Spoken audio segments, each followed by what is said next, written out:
So we're all in agreement that this man's not making it out of the movie, right? It's pretty obvious that not everyone in the Guardians of the Galaxy is going to make it out of the third movie. James Gunn has made a habit of killing one in each installment. Groot died in the first one. The Groot we see now is his son, according to James Gunn, which I think is a genius move because it makes Groot's death stick. And then, of course, we all remember the second one when Yondu died, and it's like the saddest scene of the MCU and one of the greatest endings in a comic book movie. It's impossible to watch that scene without tearing up. I mean, Rocket and Star-Lord's interaction. He didn't chase him away, even though he yelled at him. I was always mean. And he stole batteries he didn't need. Kraglin's reaction to seeing the Ravagers. Yeah! Same old story. I could talk about it all day. But this video is not about Guardians 2. This video is about Guardians 3. Something feels different this time. The possibility of death is looming over this trailer like a shadow. And it's teasing death in a way that really no other Marvel trailers have, except maybe Infinity War. We'll all fly away together. Into the forever and beautiful sky. The trailer wants you to think that Rocket Raccoon is gonna die, and a lot of people think that it's too obvious to the point it's not gonna happen. I respectfully disagree with that. I think there are plenty of times that a trailer has very heavily alluded to the death of certain characters that ended up dying. Take Logan, for example. And having Rocket Raccoon, who's the most self-centered member of the team, die to save his family while also taking out the man who created him and caused him all this pain he has in life would be a very fitting end for Rocket. We would also all be crying in theater like babies. It's not that I want anyone to die, but to be completely honest, I kind of do. Yes, I'll be sad. No, I don't want to say goodbye to these characters, but this team's entire journey thus far has been defined by death. Meredith Quill dies in the very first scene of this franchise, and then from there we get Groot and Yondu and Gamora and everyone Rocket lost during the snap, to Peter now having come to terms with the fact that the love of his life doesn't care or know who he is. The permanence of death has always been at the forefront of the Guardians of the Galaxy. And I think this time it's gonna hit harder than it has before. It also didn't help that they released a really wholesome and heartwarming Christmas special just a few months before James Gunn breaks all of our hearts with the third movie. Who's gonna die in this movie? I think it's safe to say we'll lose two characters. I think we'll lose one maybe around the midpoint of the movie, maybe as something to motivate the Guardians to fight, and then we'll have a big emotional death at the end. I think that's how it's gonna go. More might die, you never know. But I can tell you right now, without a shadow of doubt, Drax the Destroyer is not making it out of this movie. Everyone's in agreement about that. Everyone has Drax at the top of their death pool. Dave Bautista has said he wants to move on from Drax. He wants to go into some other roles and take some more dramatic roles and really challenge himself as an actor. I think he has the potential. He's a great actor. A lot of people now see him as an actor and not a wrestler. So good luck, Dave. Also, I think it's just time for him to go. No one has really known what to do with Drax outside of the first movie. That goes for James Gunn also. In the second movie, he was pretty sidelined and very much the comic relief. Yes, he had his emotional moments, but he was pretty heavily sidelined. Then Marcus McFeely and the Russo brothers came along. It is crazy to me, the fight that had been set up for 4 years and the entire character was based around this fight didn't end up happening. The only thing Drax did to Thanos was slash him in the leg, and then everyone else did all the cool ass whooping. Even Nebula was there, and all she did was hit him a couple times, then get knocked out of the battle. The two characters who had the biggest motivation to fight Thanos got sidelined in favor of Iron Man, Doctor Strange, and Spider-Man. Just let that sink in.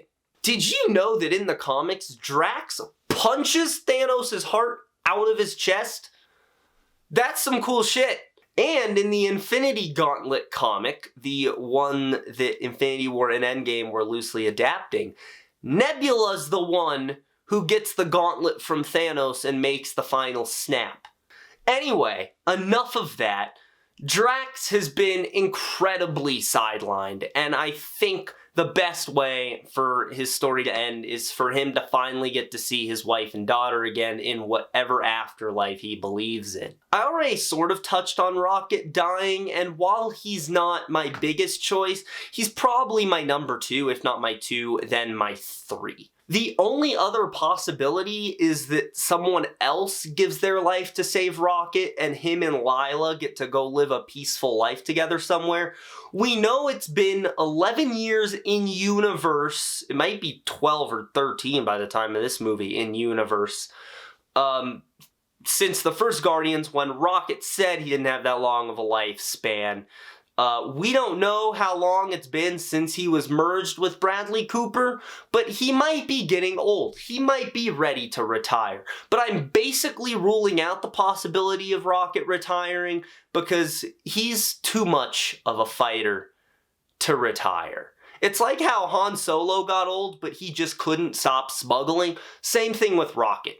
Rocket either lives and keeps kicking ass until he dies on the battlefield, or he dies. Those are the only two options. There's no in between. One of my theories about who dies in this movie is one that I actually haven't heard a lot of people talking about. That's Nebula. And side note, in the trailer, seeing her happy made me more emotional than the rest of the trailer. I think Nebula dying for her sister, the same sister who never stopped believing in Nebula's ability to be redeemed, would be a very poetic end for that character. But I gotta be honest here, Nebula dying would make me just as sad as Rocket going. I've learned to love that character so much. The characters who I don't think are gonna die are Gamora, Groot, Cosmo the Space Dog, and Adam Warlock. In the case of Gamora and Groot, they have died before. Groot has died twice before, and Gamora has died once already. That card has kind of been played, so I think there's better ways to end their stories than being like, surprise, Groot's dead yet again. For example, I think the best ending to Gamora's story would be for Peter to have to come to terms with the fact that this is not his Gamora and the two of them aren't going to be together, and Gamora just kind of flies off and goes back to leading the Ravagers and doing what she was doing before she rejoined the team in this movie. Fun fact, she's a Ravager in this movie. That's what happened to her after Endgame. If you didn't know that, now you do. Cosmo the Space Dog, I don't think is going to be in this movie as much as the movie wants you to think she is. She's on the poster, like she's a part of the Guardians team, but she's like just not in the trailer. She's in one shot on nowhere, and then the rest of it is just all the Guardians shooting stuff and kicking ass and looking all badass, and Cosmo's just not there. So maybe they leave Cosmo on nowhere, maybe Cosmo is with them and there's just no Cosmo in the trailer because they just didn't feel a reason to put Cosmo in the trailer. I don't know. But I thought Cosmo was going to be really prominent, but then I watched the trailer and I'm like, is Cosmo actually in this movie? But if there's one character, one single character in this movie who has a 0% chance of dying, it's Adam Warlock. He's too important in the comics. They wouldn't introduce him in the third movie to kill him in the third movie. I think at the end of this, he's got to go off into space. He's going to join the Avengers at some point. He's going to be essential in defeating Kang the Conqueror. That's just how Adam Warlock is. He's like the big shit of Marvel characters. So, yeah, no, he's not going to die. He's going to pop up in Secret Wars, maybe Kang Dynasty. I don't know. Adam Warlock is literally the character who's in this movie for teasing the next movie. And Kraglin, I'm indifferent. I think Kraglin would be the easy one to kill. Yes, we'd all be sad as hell if Kraglin dies, but he's also the one character where if they decide to keep milking the Guardians after James Gunn leaves, they wouldn't have to change too much if Kraglin's not there. Mantis and Star-Lord are the wild cards. Losing one of these would destroy the audience, especially Mantis because she's so cute and everyone just loved her from her first scene in Guardians 2. And Star-Lord losing his sister right after learning he had family would be kind of on point for that character. It would also give him the perfect amount of rage that he would need to win the fight against the High Evolutionary. And capping off the trilogy with a Star-Lord death would be interesting, but I think he's gonna make it. I don't have too much evidence to support that. I just think he's gonna make it. I think since he's the face of the franchise, he's also the one that they would want to bring back one day if they decide to milk the popularity of these characters. If they do Beyond Guardians 3 and James Gunn's not there, I'm gonna be pissed. So please, Marvel, if you do a Guardian, well, I guess you can't because James Gunn's running DC now, so you won't be able to have him work for you. So just don't make Guardians of the Galaxy Volume 4. Nothing unless James Gunn's involved. Then there's my crazy theory, but I guess it's not that crazy because other people have talked about it. Full Fat Videos made a great video on what I'm about to talk about. So when you're done watching this, go watch that. I think every single Guardian might die in this movie. Them going on their final suicide mission and knowing they can't make it out of this one is a perfect capstone to a story so defined by death. Seeing a final stand where they get picked off by the High Evolutionary, but they end up triumphant and they go out in a blaze of glory. Oh, God, I don't want it, but at the same time I do. I think back on the first Guardians movie and that beautiful scene when they all decide they're gonna go to Xandar and fight Ronan and they have to accept the fact that this is a suicide mission and they might not make it. I have lived most of my life surrounded by my enemies. I will be grateful to die among my friends. I will fight beside you. And in the end, see my wife and daughter again. I am Groot. Oh, what the hell? I don't got that long a lifespan anyway. And I think how perfect it would be to circle back to that moment and give it to us one more time. Have Gamora, who's been so distant from the entire group this whole movie, declare that she'll die fighting side by side with these people. Drax acknowledge that maybe he can go see his wife and daughter again. And finally have a very reluctant and nervous Rocket stand up and say, Pete, I'm done running. And then it's blaster fire, flying arrows, and I am Groot's for minutes upon minutes as the Guardians of the Galaxy make their final stand and meet a Rogue One style end. Except Adam, I don't even know if he'll be there. I don't even know how much of this movie he's gonna be in, quite honestly. And maybe not Cosmo.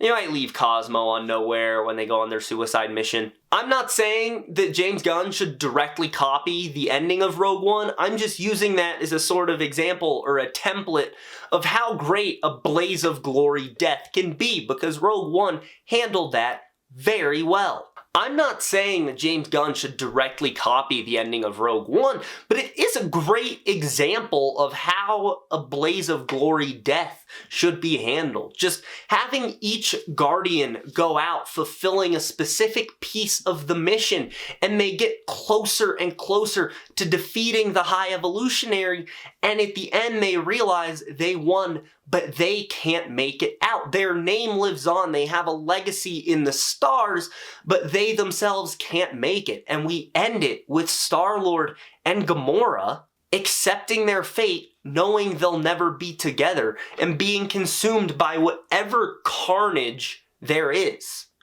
Or, even better, is you have Star-Lord and Rocket be the last two that go out, and they go out together.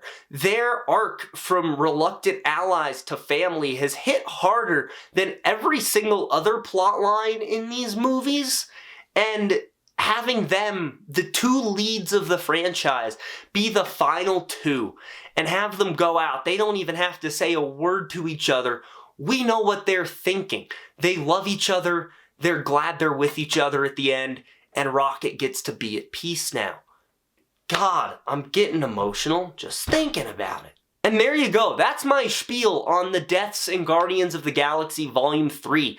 As we get closer to the release of the movie, I do want to make a video ranking the Guardians of most likely to die from most likely to least likely, but we're going to wait a bit for that because we got Ant-Man to deal with first. But I wanted to get this video out beforehand because I've been sitting on it for a while, and I just rewatched the ending of Guardians 2, so I was motivated to make this. But what do you guys think? Who do you think is going to die in Guardians of the Galaxy Volume 3? Let me know down in the comments below. Also leave a like on this video, subscribe, click on the bell icon to receive all notifications. From the MCU HQ, that's going to be it. Have a great day, guys.